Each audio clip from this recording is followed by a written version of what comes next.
What happens when one of country music's biggest superstars steps into the lion's den of daytime television? When a man celebrated for his laid-back charm, wry humor, and unshakable confidence finds himself across the table from one of the most outspoken, fiery, and unapologetically blunt hosts in American broadcasting. What unfolds is not simply an interview gone sideways. It becomes a cultural moment, a televised clash of worldviews, and a masterclass in how quickly polite smiles can harden into confrontation.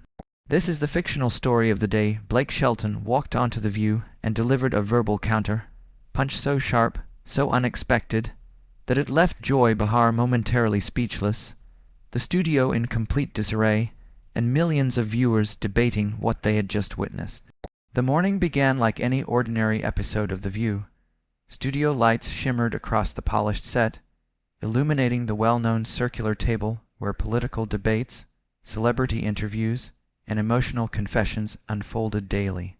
Audience members filed into their seats with the excited chatter typical of morning show tapings, unaware that they were about to witness one of the most talked-about moments in the show's imagined history. Backstage, producers hustled from station to station, checking microphones, adjusting camera angles, and reviewing the rundown. Everything was set. The mood was calm. Blake Shelton was on the schedule as the primary guest, a musician with enough star power to brighten an entire week of programming. Blake entered with the relaxed, confident swagger that had long defined him. His easy Oklahoma charm seemed to radiate warmth across the entire studio. As he stepped onto the stage, the audience erupted into applause. Some cheered for his music, others for his role on The Voice, and many simply for his unmistakable charisma. He tipped his cowboy hat, flashed that signature grin that had melted hearts across America, and took his seat like a man who'd done 1,000 interviews and feared none of them. The hosts welcomed him warmly. Whoopi Goldberg offered her professional greeting, a blend of respect, interest, and a touch of maternal amusement. Sarah Haynes leaned forward with genuine excitement. She was clearly a fan. Even Sunny Hostin appeared relaxed and happy to dive into music-related conversation. Everything Blake's publicist had been promised was unfolding exactly as expected. Simple questions, light laughter. Polished morning, show charm, the kind of interview that fills airtime without stirring controversy. But one person at the table wasn't joining the warm reception, Joy Behar. Instead of jumping into the banter, she sat unusually quiet, observing Blake with a look that seasoned viewers of The View recognized instantly. It was the expression she wore before delivering one of her trademark critical jabs, half playful, half piercing, and often devastating. A slight, almost mischievous smile tugged at the corner of her mouth, the kind that suggested she was loading ammunition behind her silence.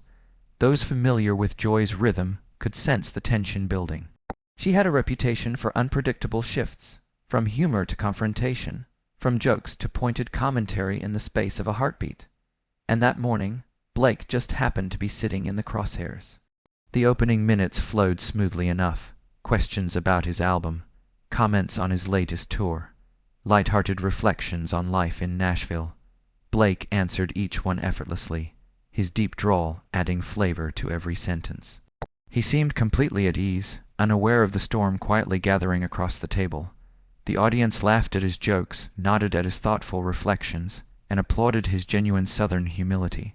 Blake Shelton was hitting all the right notes, and that's when the shift happened. Joy leaned forward, the playful glint in her eyes sharpening into something more deliberate.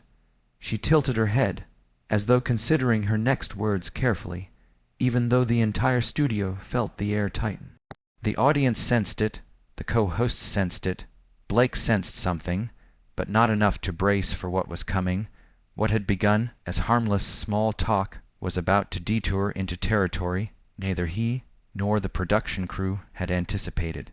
The moment hung suspended in the air, fragile and electric. Joy opened her mouth, ready to launch her verbal volley, but before she could speak, Blake, still smiling, still unaware, continued answering Sarah's question about songwriting, blissfully unaware of the tension wrapping around the table like a tightening rope. The audience leaned forward. The studio lights seemed to burn a little brighter. The cameras were rolling, capturing every second of what was shaping up to be a collision of personalities. one defined by blunt political commentary and unapologetic liberal humor, the other shaped by Southern roots, straight talk, and a refusal to be pushed around. No one knew it yet, but the interview was about to transform from a standard promotional appearance into a moment of explosive television history, one that would be replayed, argued over, and analyzed for months to come in this fictional retelling. In a matter of seconds, the energy would shift from warm smiles to razor, sharp confrontation, and Blake Shelton, calm and confident, would reveal a side of himself the morning show audience had never seen before. The audience laughed at Blake's jokes, their earlier enthusiasm flowing easily across the studio. The other hosts nodded along appreciatively, feeding off the warm energy he radiated. For those brief, shining moments, everything felt perfectly routine. Another smooth celebrity appearance, another morning show success. Blake Shelton was doing exactly what he'd been invited to do: charm, entertain, promote, repeat. Little did he know that the temperature in that room was about to drop from cozy morning, show warmth to Arctic chill. It began with a single voice. Well, well, well. Joy Behar finally spoke, slicing through the pleasant atmosphere, as sharply as a blade through silk. A hush rolled across the studio. Look who decided to grace us with his presence. She leaned in, elbows on the table, her lips stretching into a smile that held more steel than sweetness. It was the kind of smile that warned seasoned guests, brace yourself. Blake Shelton, she continued, her tone dripping with theatrical relish, the voice of rural America, or should I say, the voice of a very specific part of rural America. The jab landed, the audience stiffened.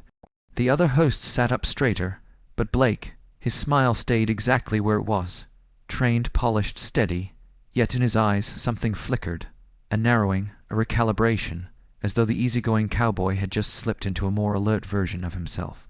"Good morning to you too, Joy," he replied, tone friendly but edged with caution. "Always a pleasure to be here with you lovely ladies." "Oh," cut the charm offensive Blake. Joy shot back instantly, flicking her hand dismissively. The movement was sharp, almost impatient. She was no longer a passive participant in the conversation. She was leaning forward now, fully engaged, eyes locked on him like a prosecutor who had just opened her cross-examination. "Let's talk about your recent comments about small-town values," she announced, her voice rising just enough to signal that this wasn't a passing question. It was a pivot, a challenge. "You seem to think that living in a small town automatically makes someone more moral, more patriotic than the rest of us city dwellers." A ripple of unease passed through the studio. Sonny Hostin glanced at Whoopi. Whoopi exhaled quietly, sensing the shift. Sarah Haynes' smile faltered, replaced with a concerned frown. Even the audience, moments earlier buoyant and laughing, fell into an uncomfortable silence. The air thickened with anticipation. Whoopi, always the professional moderator, attempted to steer the conversation back toward calmer waters. "Joy, maybe we should," but Joy wasn't having it. She lifted a hand, stopping Whoopi in her tracks without even looking at her. "No, Whoopi, I think this is important." Blake's expression hardened almost imperceptibly, not anger, not irritation, but a firming of his posture. His Oklahoma drawl grew a shade thicker, the subtle shift anyone from his part of the world would instantly recognize as a sign he was grounding himself. "I never said that, Joy," he responded, keeping his voice even. "What I said was that small towns teach you certain values: community, helping your neighbors, working hard for what you have." He leaned back slightly, maintaining composure. "I didn't say anything about being better than anyone else." "Oh, please." Joy scoffed, waving her hand again, as though swatting away flies. "That's exactly what you implied. You country music stars love to paint yourselves as the real Americans, while the rest of us are what? Fake Americans." She shook her head, her frustration building. "We're just as American as you are, Blake." The temperature dropped another degree. Blake's jaw flexed, the barest tightening that only the cameras closest to him would catch. His hands, previously resting casually on the armrests, now pressed down with a little more pressure, knuckles whitening just slightly. Yet he didn't raise his voice. He didn't snap back. Instead, he inhaled once through his nose and replied, "Joy, I think you're putting words in my mouth that I never said." His tone was calm, but firmer now, measured, careful, a controlled kind of pushback. "I respect people from all walks of life, whether they are from New York City or from a town with 3,000 people. The studio held its breath. Joy's eyebrow arched. Really? Because every time you guys talk about small-town values, it sounds like code for the rest of us have none. Blake's eyes narrowed just a touch, a clear sign that she had pushed him right to the threshold of where his patience ended and his resolve began. He leaned forward, mirroring her posture, but his body language was the opposite of aggressive. It was steady, grounded, unmistakably sincere. "Joy?" he said, voice low but even. "I talk about small towns because that's where I come from. Those are my roots. Those are my people. I can't speak for every American, and I don't try to. But I can speak for the folks who raised me, and they taught me things that matter. Respect matters. Community matters. Working for what you have matters." The audience sat perfectly still, and none of that, Blake continued, means I think someone from the city is less American or less decent. That's not who I am, and I'm not going to let you twist it into something ugly. Joy opened her mouth, prepared to fire back, but for the first time since she began her interrogation, Blake's tone had shifted enough to make even her pause. There was no anger in his voice, but there was strength. Resolve, a boundary drawn cleanly between them. He wasn't raising his voice. He wasn't insulting her.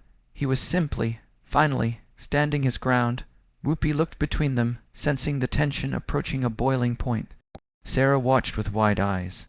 Sunny pressed her lips together, uncertain whether this would blow over or erupt completely. And the audience, they sat in a silence heavy enough to hear the studio lights hum. The pleasant morning show energy was gone, replaced with something rower, more electric, more charged. Blake had held his composure. Joy had thrown the first real punch, and the confrontation was only beginning. "Do you, though?" Joy pressed on, her voice rising with a sharpness that rippled through the studio like an oncoming storm. What had started as a pointed question was now gaining speed, building momentum with every word she spoke. "Because your music, your whole persona, it's built on this idea that real America is somewhere out there in the heartland, that real values live in cornfields and towns with one stoplight, and places like New York, places like where I grew up, somehow don't count." Her accusation landed like a slap across the table. The air in the studio thickened instantly. You could almost hear the tension buzzing in the lights overhead. The once warm, easy laughter of the audience had evaporated, replaced by a heavy silence that pressed against everyone's chest. Some audience members shifted in their seats. Others clasped their hands, unsure whether this was still entertainment or something far more serious. Camera operators exchanged uneasy glances. Their lenses, trained on the table, captured every tightening jaw, every widening eye, every uncomfortable swallow. Meanwhile, in the control room, a team of producers frantically waved their arms, debating whether to let this dramatic clash play out or cut to an emergency commercial break. Ratings loved conflict, but chaos was another story. Sarah Haynes, in an act of pure desperation, attempted to intervene. She leaned forward with a bright, brittle smile and asked a question about Blake's songwriting process, her voice higher than usual, betraying her panic. But Joy didn't even turn her head. She hadn't finished, not even close. "You know what bothers me most about this whole small town superiority complex?" she continued, her hands slicing through the air with emphatic gestures. Her entire body was locked onto Blake now, eyes unblinking, focus absolute. "It's that you get to sit there and judge the rest of us, while making millions of dollars singing about pickup trucks and dirt roads." Blake's jaw tightened. Joy leaned forward, refusing to let the silence settle. "You've been living in Hollywood and Nashville for decades, Blake. Decades. When's the last time you actually lived in one of these tiny little towns you're always romanticizing in your songs?" For the first time all morning, Blake's relaxed, easy posture changed. His shoulders shifted back, his spine straightened, his expression grew sharper, more controlled. Something inside him, some dormant line of pride, identity, or childhood memory, had just been provoked. This wasn't the PR trained, media-friendly Blake Shelton the audience was used to seeing. This was someone else, someone real. "Joy," he said, voice calm but lined with steel, "I may live in Nashville, but I haven't forgotten where I come from." His eyes locked onto hers, steady and unblinking. "I was raised in Ada, Oklahoma. Population 12,000. My dad worked construction. My mom ran a beauty shop. I know what it's like to grow up in a place where everybody knows everybody, where people help their neighbors because that's just what you do." The studio was silent, triveted. But Joy wasn't backing down. If anything, she was emboldened by the crack she had just made in Blake's armor. And now you're worth hundreds of millions of dollars. She fired back, her voice rising with every syllable. You've got mansions in multiple states, private jets, the whole 9 yards, and you still want to pretend you're just some simple, small, town guy who drinks beer on the porch and drives a rusty pickup. Don't you think it's just a little, oh, I don't notice, ingenuous? Blake's smile, his famous, beloved, effortless smile, finally broke, not softened, not faded, broke. The easygoing cowboy persona he had worn for the first half of the interview shattered in an instant. The cameras caught something raw flickering across his face: offense, frustration, and something that looked very much like anger. "You know what, Joy," he said, and the tone of his voice had changed entirely. Gone was the promotions, friendly sweetness, gone was the country, charm glaze. What remained was curt, sharp, edged, and unscripted. Just because someone becomes successful doesn't mean they forget their roots. His voice vibrated with conviction. "I've been blessed, absolutely. I've worked hard and I've been lucky, but that doesn't erase who I am. It doesn't change the fact that I grew up in a town where my family scraped by like everybody else, and I'm proud of that. I'm proud of where I come from." Joy tilted her head, lips pursed, savoring every second of his rising irritation.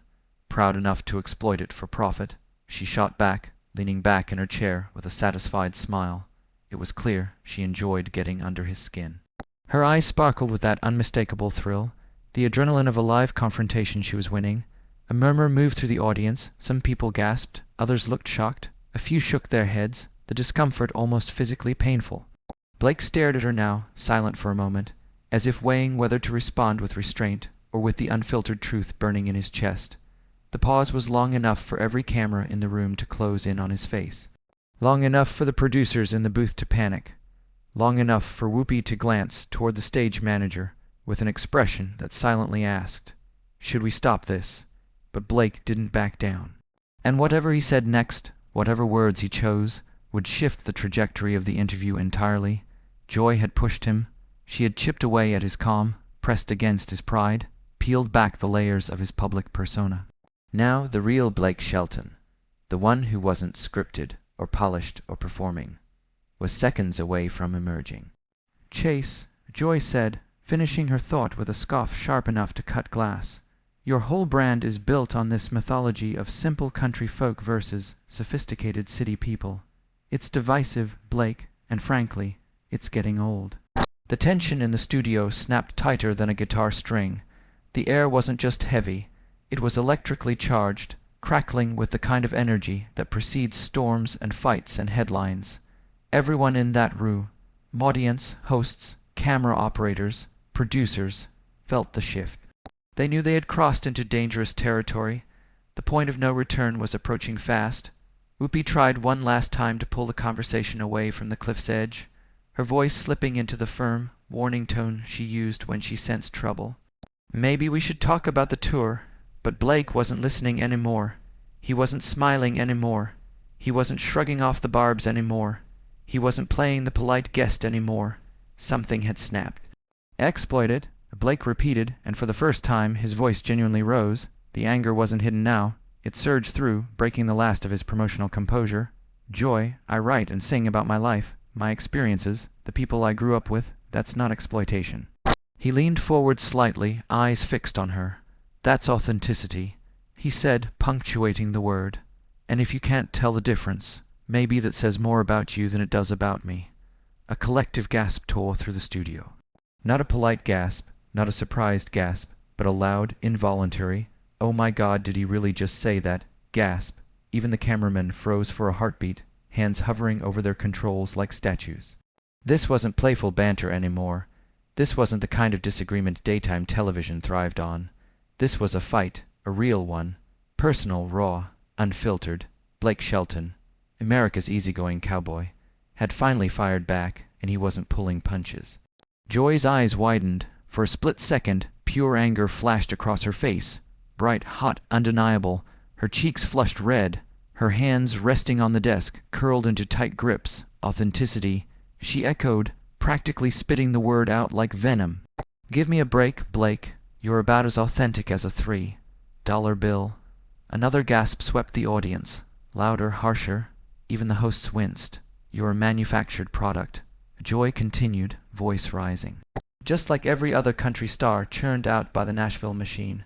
Sunny shifted uncomfortably. Sarah looked like she wanted to sink into her chair. Whoopi's face was the expression of someone silently praying the fire alarm might magically go off. The boundaries of professional discourse had shattered. The conversation had careened out of control, spinning into a zone no producer, no host, no PR team could have prepared for.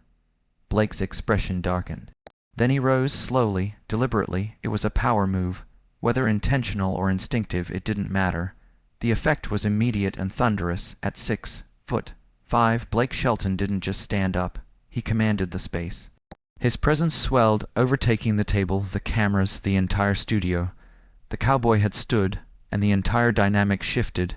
"You know what, Joy?" Blake said. His voice wasn't loud. It wasn't shaky. It wasn't out of control. It was controlled but icy. Fury distilled into calm, cutting clarity. "I've sat here and taken your shots because I respect this show, and I respect most of the people on it." He paused, letting the meaning settle. "But I'm not going to sit here and let you attack my character and my integrity."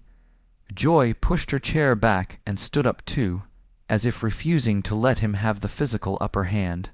She squared her shoulders, lifted her chin, arms braced on the table. "Oh, did I strike a nerve?" she taunted, her voice dripping with sarcasm. "The truth hurts, doesn't it, Blake?" Blake looked at her steadily without blinking. "The truth," he repeated, his voice low and dangerously calm. "The truth is that you've been sitting behind this desk for years, throwing stones at people, tearing them down, making nasty comments about anyone who doesn't share your world view." His tone sharpened. "And you call that entertainment?" Joy's face flushed even deeper, but she shot back instantly. "I call it honesty," she snapped. "Something you might want to try sometime." Blake's jaw tightened.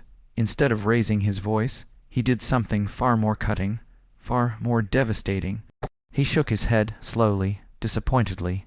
It was the kind of gesture parents give when their child has crossed a line. It was the kind of gesture that said more than any insult could.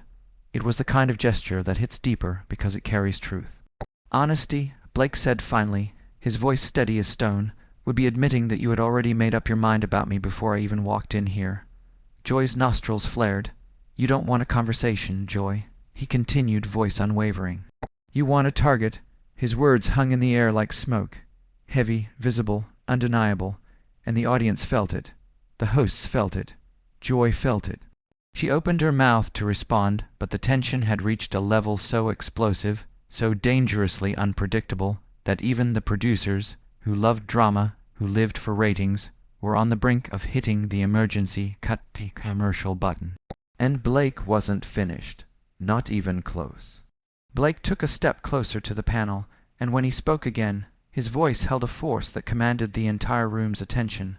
It wasn't just anger anymore. It was conviction, heavy, unfiltered, and burning hot beneath every syllable. "Manipulated," he repeated slowly, the word rolling off his tongue with disbelief. "You think they're manipulated because what? Because they don't agree with you? Because they don't view the world through your narrow little lens? Maybe, just maybe, those people know exactly what they believe. Maybe they don't need a talk, show lecture to tell them how to live their lives." Joy scoffed, shaking her head, her arms still crossed tightly as if she were trying to hold her composure together. "Oh, please," she shot back, her voice sharp and dismissive. "You act like these people are making informed choices when half the time they're being spoon-fed narratives designed to keep them angry, afraid, and loyal to the wrong people. You travel around singing about a version of America that doesn't exist anymore, Blake. It's nostalgia, not reality. And nostalgia can be dangerous." Blake let out a humorless laugh, low and bitter. "Dangerous," he echoed. "Joy, do you even hear yourself? You sit in one of the most powerful media seats in the country preaching unity, preaching compassion, preaching about understanding. Yet you have nothing but contempt for the people who don't fit your idea of modern America. You don't want unity. You want conformity. And if someone like me doesn't give it to you, you call us fake. You call us manipulators. You call us the problem." Joy leaned forward, her eyes blazing. Because you are part of the problem, Blake, you go on tour, stand in front of tens of thousands of people, and feed them this fantasy of some perfect heartland where everything is simple and pure. That's not the world we live in. That's not the reality those same people face every day. Dealing with job loss, addiction, lack of health care, lack of opportunity, real problems that your music conveniently glosses over. My music, Blake replied, is about hope. It's about the things we hold on to even when life gets hard. You think singing about good memories means I'm ignoring the bad ones. You think telling a story from my childhood means I'm blind to the struggles people face right now. No, Joy. It means those memories still matter. Those values still matter. And they matter to millions of people who are tired of being told they're ignorant for believing in them.